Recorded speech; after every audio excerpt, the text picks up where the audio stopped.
Mira didn't know that the stranger who had just saved her life was the most powerful wolf in existence. She didn't know that the warmth spreading through her chest wasn't gratitude. And she certainly didn't know that when their eyes met across the blood-soaked clearing, every plan she had ever made for her life had just burned to ash. The rogue's claws had been inches from her throat when he appeared, not running, not shifting. Just there, between her and death, as if the space had been waiting for him all along. One hand around the rogue's neck, one brutal twist, then silence, except for the hammering of her heart and the rain beginning to fall through the canopy of ancient pines above them. He turned to face her, and Mira forgot how to breathe. He was tall, impossibly so, with shoulders that blocked out what remained of the fading light filtering through the storm clouds. Dark hair plastered to his forehead from the rain, sharp jaw covered in several days' worth of stubble, cheekbones that could cut glass. But it was his eyes that held her captive. They were the color of aged whiskey, rimmed with gold that seemed to catch fire even in the dimness, and they were looking at her like she was something precious he had been searching for across centuries. "Are you hurt?" His voice was low and rough, like thunder rolling across distant mountains. Mira pressed her back harder against the tree behind her, the rough bark scraping through her thin traveling cloak. Her supplies were scattered across the forest floor, her water skin split open and bleeding its contents into the mud. The rogue's body lay crumpled between them, already beginning to cool. She should run. Every instinct she had developed in 23 years of survival screamed at her to run, but her feet wouldn't move. "I'm fine," she managed, forcing steel into her voice despite the trembling that threatened to betray her. "Thank you for your help, but I can manage from here." His lips twitched. Not quite a smile, but close. Something almost like amusement flickered in those amber depths. "You were about to be killed." "I had a plan." "Did it involve dying?" Mira's chin lifted despite the trembling in her limbs. She was used to being underestimated. Small for a wolf, quieter than most, with unremarkable brown hair and gray eyes that people forgot almost as soon as they looked away. She had learned young that being forgettable kept her alive. "I had a knife." "The one that fell 10 feet behind you when he lunged?" Her cheeks heated with embarrassment, and something else she refused to name. "I would have managed." He took a step closer, and something inside Mira's chest pulled tight, like a golden string she hadn't known existed, tugging her forward against her will. She pressed back harder against the bark, ignoring the rough scrape against her spine, the cold rain soaking through her clothes. "What's your name?" he asked. His voice had dropped lower, softer, like he was approaching a wounded animal. "What's yours?" That almost smile again. It transformed his face, softened the sharp edges into something almost approachable. "Theron." Just Theron. No pack name, no title. Wolves always introduced themselves with their pack, unless they were rogues or running from something. She studied him more carefully, cataloging details. His clothes were well made, dark fabric that moved easily with his body, clearly expensive but practical. No visible weapons, but he didn't need them. She had watched him kill a rogue with his bare hands without breaking a sweat, without even shifting, which should have been impossible. Dangerous. Everything about him screamed dangerous. And yet that pull in her chest was getting stronger, almost painful in its intensity. "Mira," she said finally, because the silence was stretching too long and he wasn't looking away. His gaze felt like sunlight on her skin, warming her despite the cold rain. "My name is Mira." "Mira." He said it like he was tasting the word, rolling it across his tongue, committing it to memory. The way he spoke her name made her stomach flip. "You're traveling alone." It wasn't a question, but she answered anyway, her defenses rising automatically. "I'm on my way to the Northern Territories. There's a village that takes in wolves without packs. I've heard they don't ask questions. Something flickered in his golden eyes. Concern, maybe, or something deeper. You're packless? By choice. The old defensiveness rose in her throat, familiar as breathing. I left. I don't need a pack. Everyone needs a pack. I don't need anyone. The words came out sharper than she intended, and she forced herself to soften her tone. I appreciate your help, truly, but I should keep moving before night falls completely. She pushed away from the tree and bent to gather her scattered belongings. A bedroll, soaked through but salvageable. A water skin, ruined. The knife he had mocked, which she shoved back into her belt with more force than necessary. Her hands were shaking. She clenched them into fists and willed them to stop. The northern pass is 3 days from here, Theron said. He hadn't moved, just stood there watching her with those unnerving eyes. There are more rogues between here and there. A lot more. The reports say at least 24 have been spotted in the valleys. I'll manage. You keep saying that. Because it's true. She straightened, slinging her pack over her shoulder. The weight of it grounded her, reminded her of who she was. A survivor. Someone who didn't need saving. I've been on my own for 2 years. I've survived worse than a few rogues. His jaw tightened. She watched the muscle flex beneath his skin and felt that pull again. Stronger now, almost overwhelming.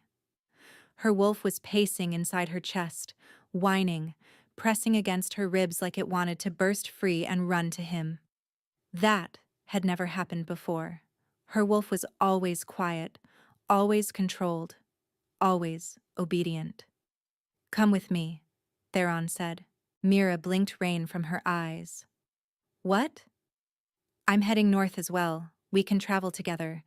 There's safety in numbers. I don't know you. I just saved your life. That doesn't mean I trust you. She held his gaze, refusing to look away even though every nerve in her body was screaming at her to submit. In my experience, strange males don't help for free. He studied her for a long moment, his expression unreadable. The rain was falling harder now, plastering her hair to her cheeks and soaking through her cloak until she was shivering. She was cold. She was tired. And something about the way he was looking at her made her feel like she was standing next to a fire, like she would never be cold again if she just moved a little closer. You're afraid, he said quietly, not accusatory, just observant. Before we continue, please take 2 seconds to like this video.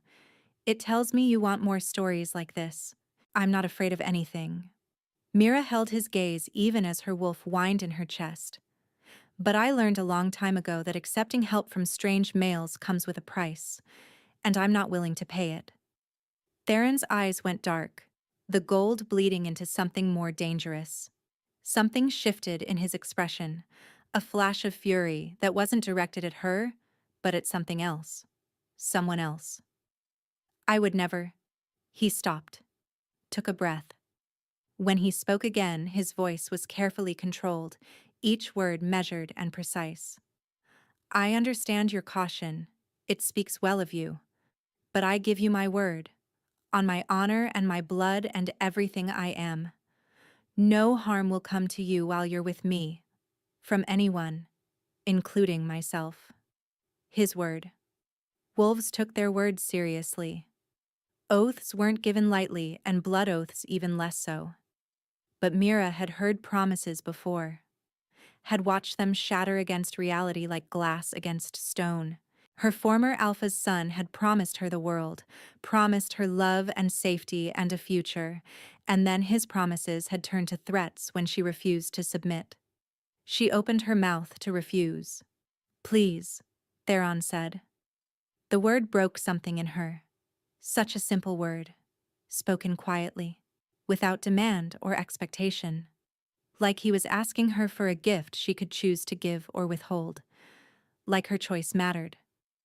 When was the last time someone had said please to her? Pauses. Fine. she heard herself say, the word slipping out before she could stop it. But only until the northern pass. Then we go our separate ways. His shoulders relaxed, just slightly. If she hadn't been watching so closely, cataloging his every micro-expression, she would have missed it. Agreed. They walked in silence through the rain, the storm settling into a steady drizzle that soaked through everything. Theron led, cutting a path through the underbrush with an ease that spoke of years in the wilderness, of knowing the land like his own body. Mira kept 3 paces behind him, her hand on her knife, her wolf still pacing restlessly inside her. There was something wrong with her wolf. It had never acted this way before, never pressed and whined and strained toward anyone. Every time Theron glanced back to check on her, his amber eyes catching hers through the gloom, her wolf surged forward, wanting to be closer, wanting to touch. It made no sense. She had been around countless males in her life, strong ones, weak ones, cruel ones, and kind. None of them had ever made her wolf react like this. Unless... no. She shut the thought down before it could fully form, slamming a mental door on the possibility. That was impossible. The mate bond was rare, almost mythical. Most wolves went their entire lives without finding their fated match. Her own mother had never found hers, had settled for a loveless political marriage and spent her life with shadows in her eyes. And even if such things were real, her mate wouldn't be some stranger she met in the woods. Life didn't work that way. Not her life, anyway. They made camp in a shallow cave as darkness fell, the rain still pattering against the rocks outside their shelter. Theron built a fire with efficient movements while Mira sat as far from him as the space allowed, her back against the cold stone wall. "You haven't eaten," he said, offering her dried meat from his own pack. "And your supplies are ruined. I have my own food. Yours got soaked in the rain. This is dry." She hesitated. He waited, patient and still, the firelight playing across the planes of his face. His eyes had deepened to amber in the warm light, almost hypnotic.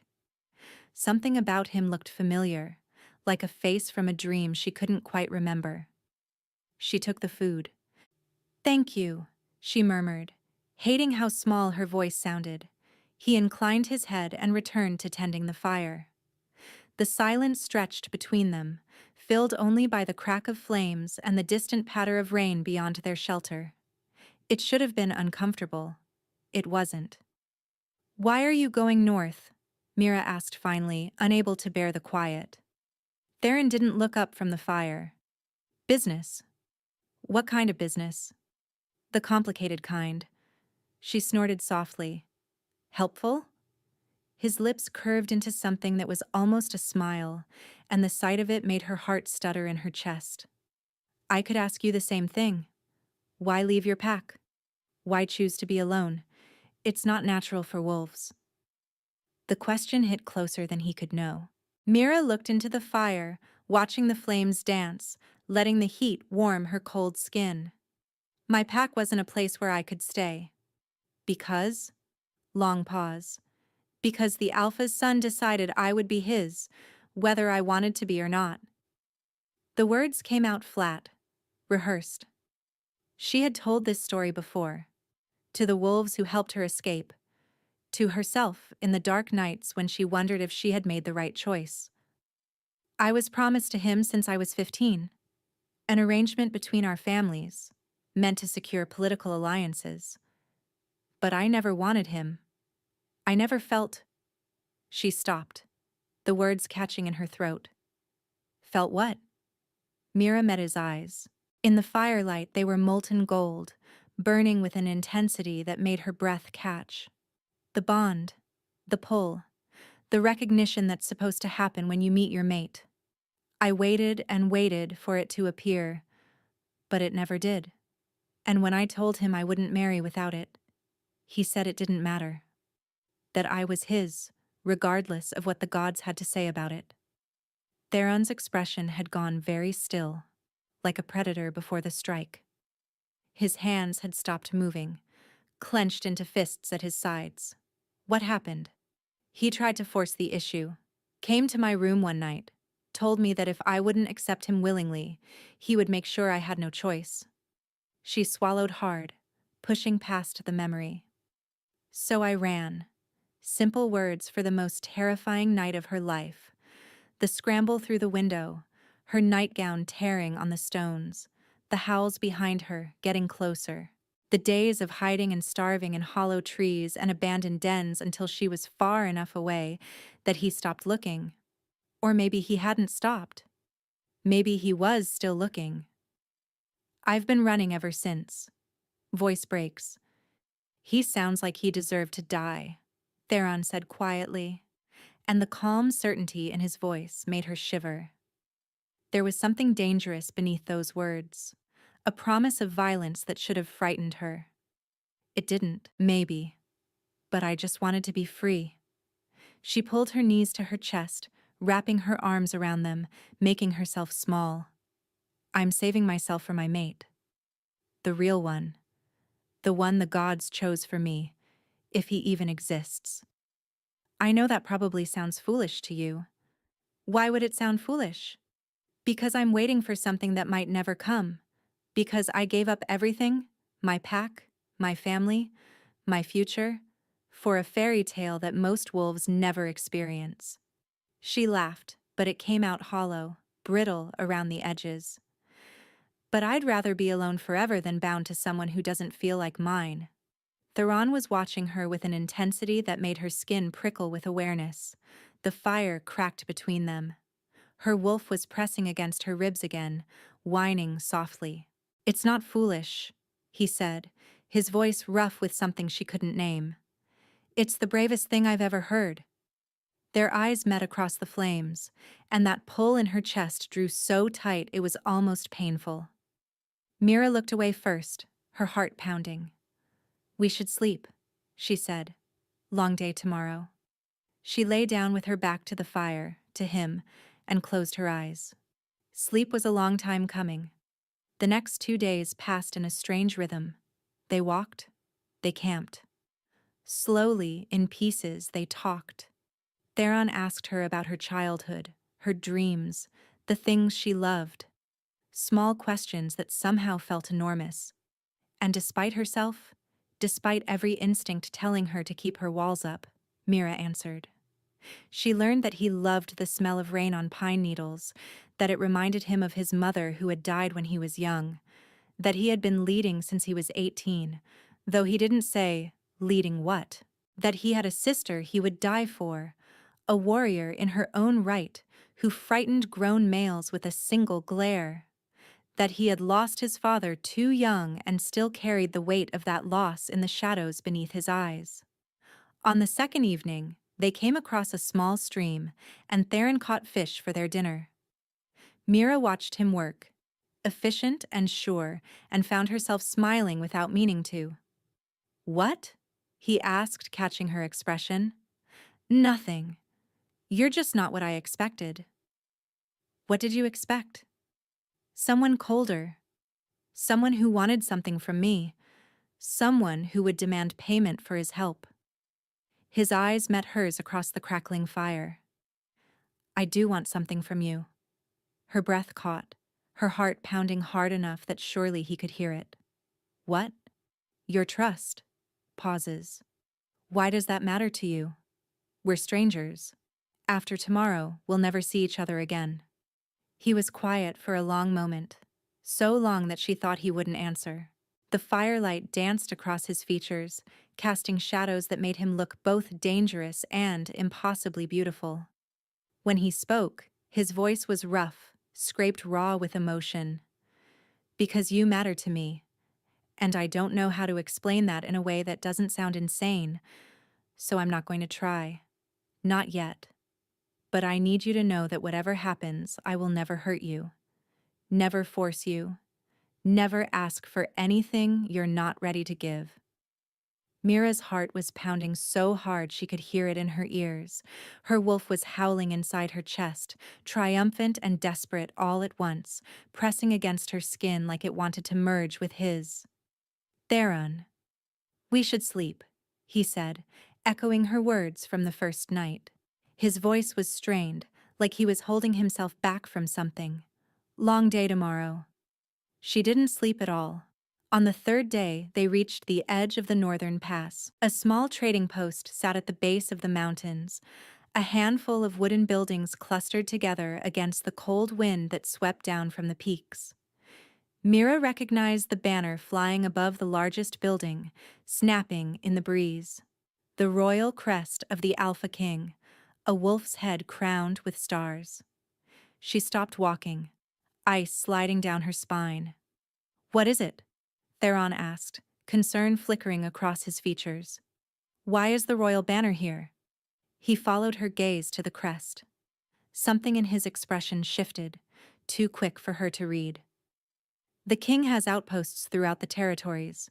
This must be one of them.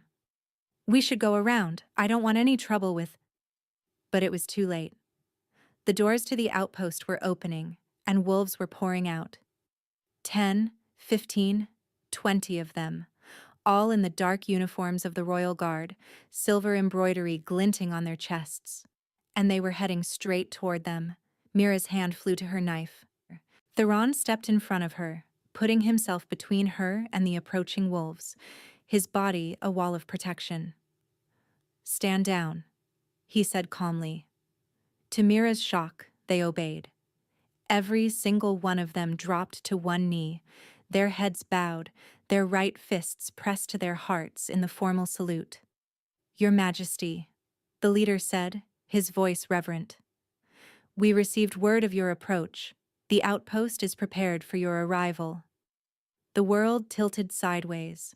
"Your Majesty."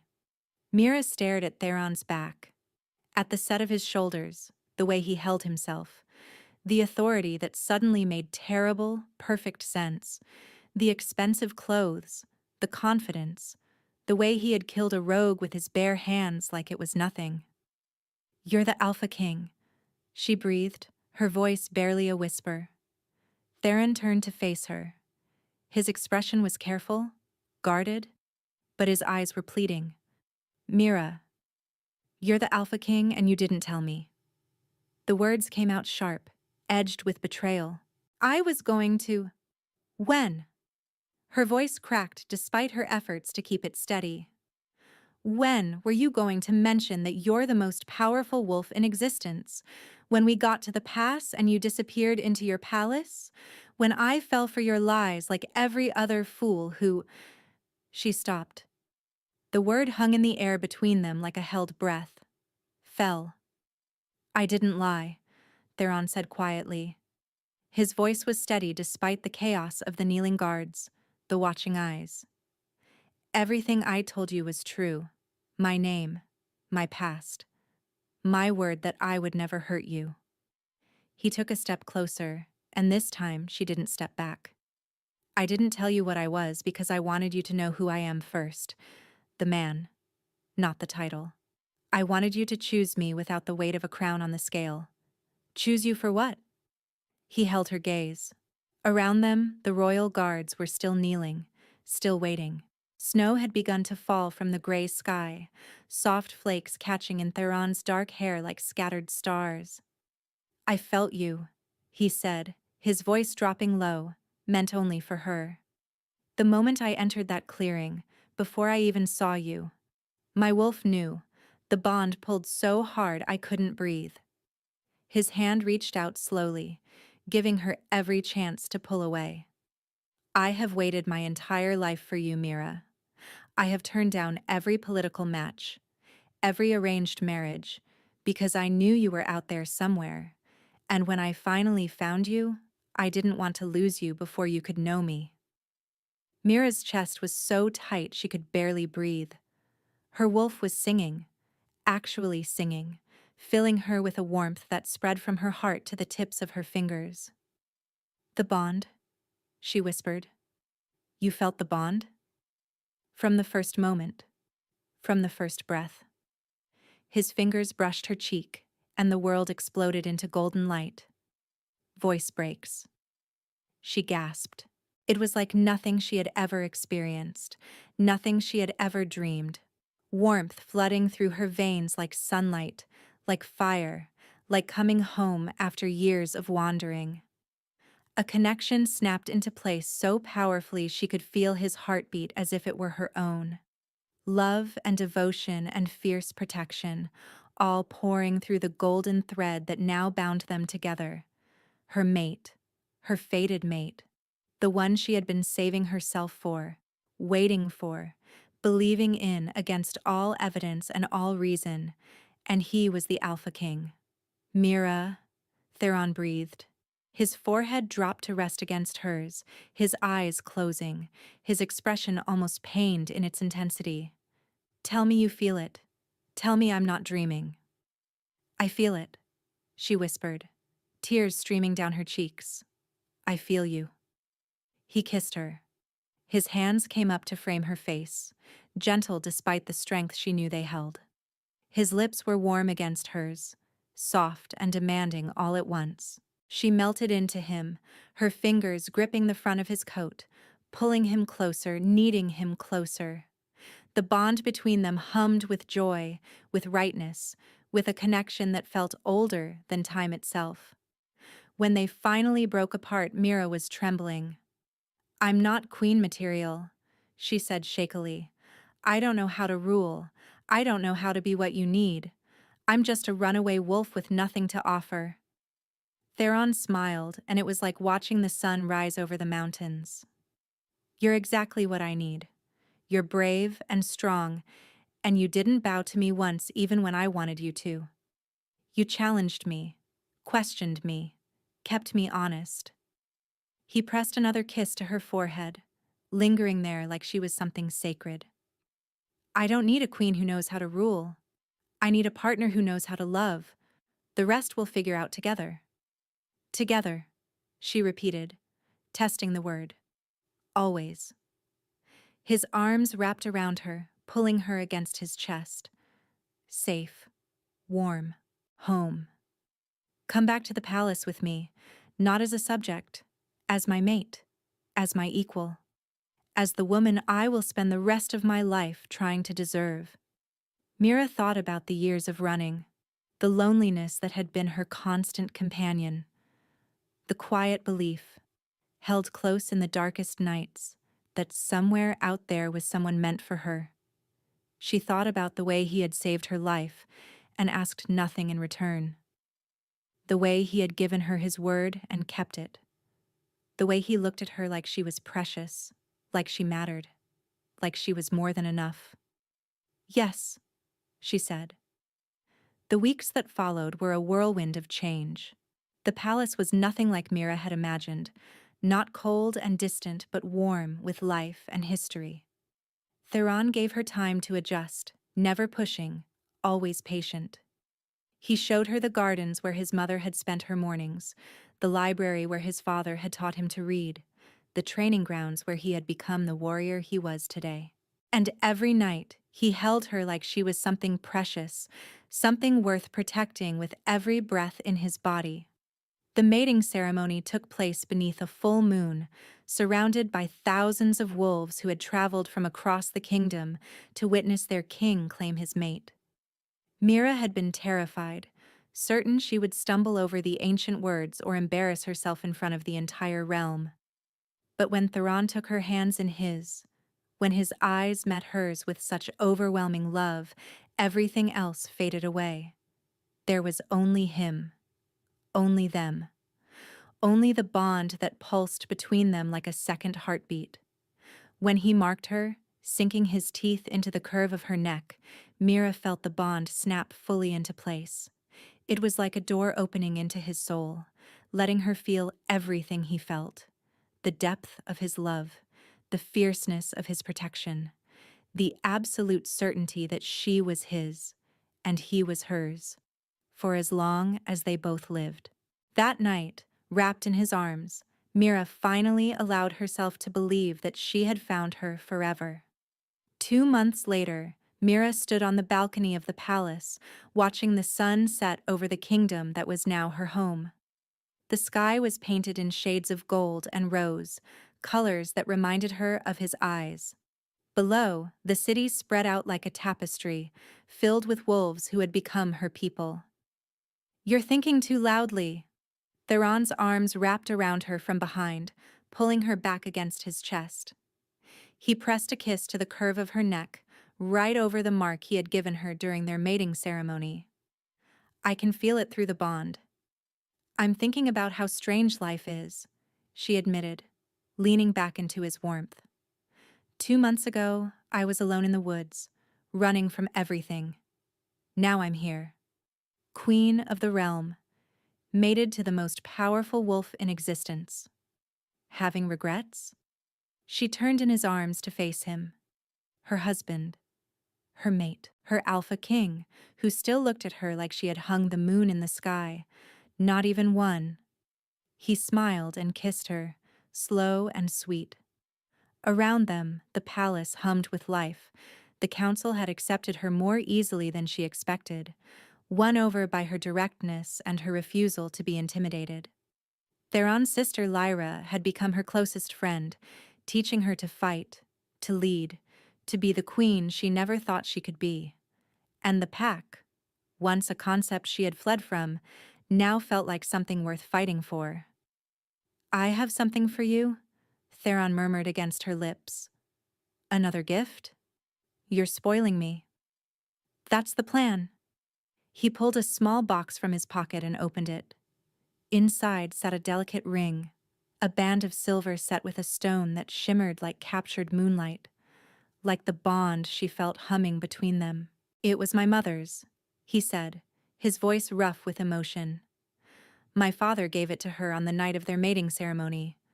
She used to say it reminded her of the moment their bond snapped into place, that feeling of finally being complete." He took her hand, sliding the ring onto her finger. "I want you to have it." Mira stared at the ring, at the way it caught the fading light. Her throat was tight with emotion. "I don't deserve this," she whispered. Pauses. "You deserve everything." Theron lifted her hand to his lips, pressing a kiss to her knuckles. "You deserve a kingdom and a crown and a mate who worships the ground you walk on. And lucky for you, you have all three." She laughed, the sound bright and free. "So humble." "I'm the Alpha King. Humility isn't in the job description." "Good thing you have me to keep your ego in check then." "Good thing indeed." He pulled her close again, his forehead resting against hers. Through the bond, she felt his love like sunlight, warm and constant and overwhelming. "I love you, Mira, more than I have words for, more than I knew I was capable of." "I love you too," she said. The words still felt new on her tongue, still sent shivers down her spine every time she spoke them. "More than I ever thought possible. Impossible. Probable. Definitely. Absolutely." She grinned against his lips, echoing his favorite phrase. "Wanna argue about it? With you? Always." He kissed her as the sun finished setting, painting the sky in shades of gold and rose, and Mira, who had spent so long running, finally let herself stand still. She had found her mate, her home, her forever. And she was never letting go. Where are you listening from? Let's meet in the comments. I love hearing your thoughts. And if you'd like to support me, please subscribe. It's free, and it helps more people hear these stories.